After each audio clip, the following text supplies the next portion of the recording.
Hello students, this is Poonam teacher back with a new video of general science. In my last video, I have taught you Rutherford's nuclear atomic model. So this is how the Rutherford's atomic model is.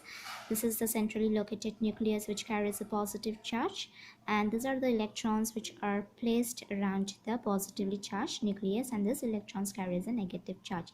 These alpha particles, when these were bombarded against a gold foil, the gold foil was made up of several atoms like this, and some of the particles were passing without any obstacle because there was an empty space present into the atom. Some of the particles that got deflected through a small angle, some of the particles got deflected through a larger angle just because of the dense nucleus carrying a positive charge, and also the electrons which were present inside the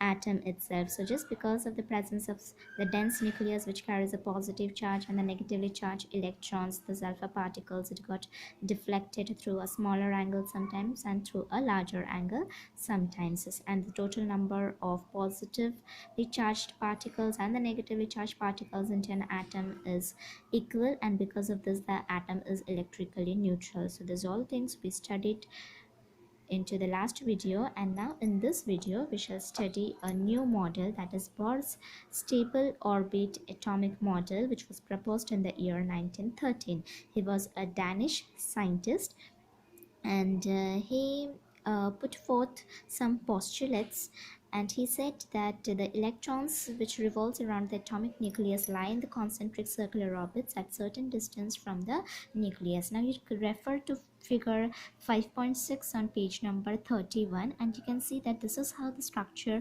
of an atom, and there are various shells which are present around the nucleus, and into this shells itself the electrons revolve. Okay, Rutherford did not propose that the electrons are revolving into the shell. He simply said that the electrons revolves around the nucleus. But Bohr, he deeply studied the atomic structure, and he said that there is a centrally located nucleus which carries a positive charge, and into this nucleus there will be two types of particles, that is protons, which carries positive charge, and neutrons are chargeless. So positively charged, the nucleus is going to be positively charged, right? And then the electrons will be revolved around the nucleus into various shells. So this is the first shell K, this is the second shell L, this is the third shell M, and this is the fourth shell N. So like this, the electrons will be revolving around the nucleus into the concentric ring into various energy shells. So these are known as the energy shells K, L, M, and N. And the energy of an electron is constant while it is in a particular orbit. That means if it is into it is into K orbit, right? So the energy will be constant, it will not be changed, but the energy will be slightly changed if it will move towards the L shell. Okay, and when it will be L shell, the energy will be constant, but as it will move towards M shell, or it will be going back to the K shell, the energy of the electrons may vary, or there will be some difference into the energy level of the electrons. But if it is put into a particular orbit, the electrons are into the particular orbit, all the electrons will be having the same energy, and the energy is going to be constant. So this was the second postulate of Bohr's atomic model. And thirdly, he says that when an electron jumps from an inner orbit to an outer orbit, it absorbs energy equal to the difference of its energy level. Now this is K shell, this is L shell, this is M shell, this is N shell. Do you think the energy is going to be equal, the energy level is going to be equal in all the shells? No, it is not like that.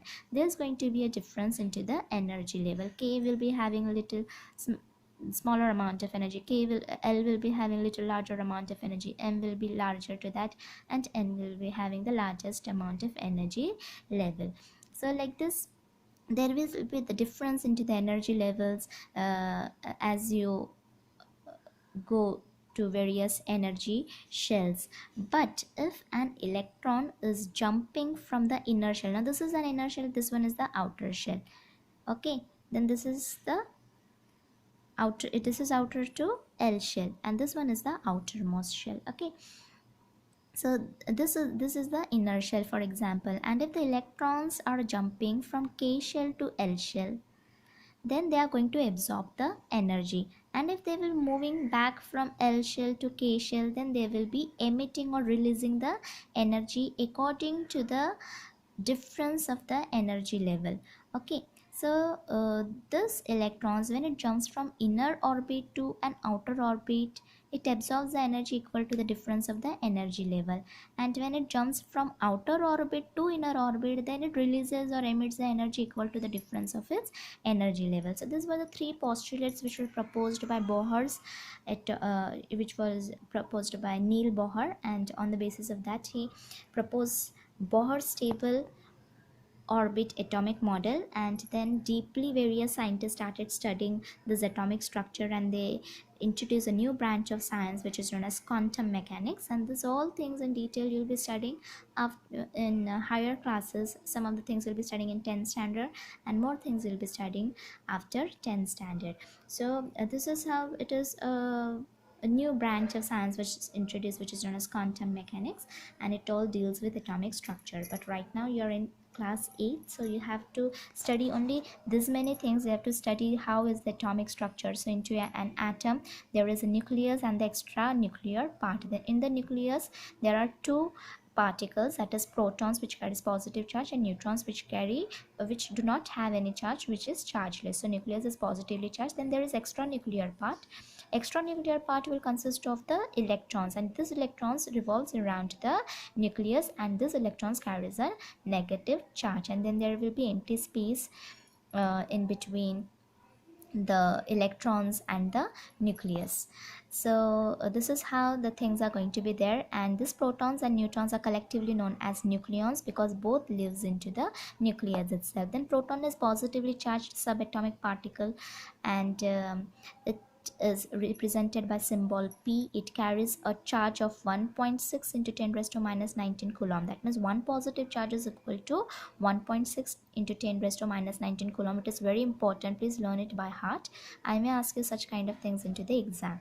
Then the magnitude of this positive charge is equal to the number of protons into the nucleus. That means the total positive charge uh, is nothing but the total number of protons present into the nucleus of an atom, and this number of protons represents the atomic number, which is denoted by letter Z, and mass of one proton is approximately 1 U, that means 1 Dalton, and 1 U or 1 Dalton is equal to 1.66 into 10 raised to minus 27 grams. So this is the mass of one proton, and mass of one hydrogen atom is also approximately equal to 1 Dalton, that is 1.66 into 10 raised to minus 27 gram.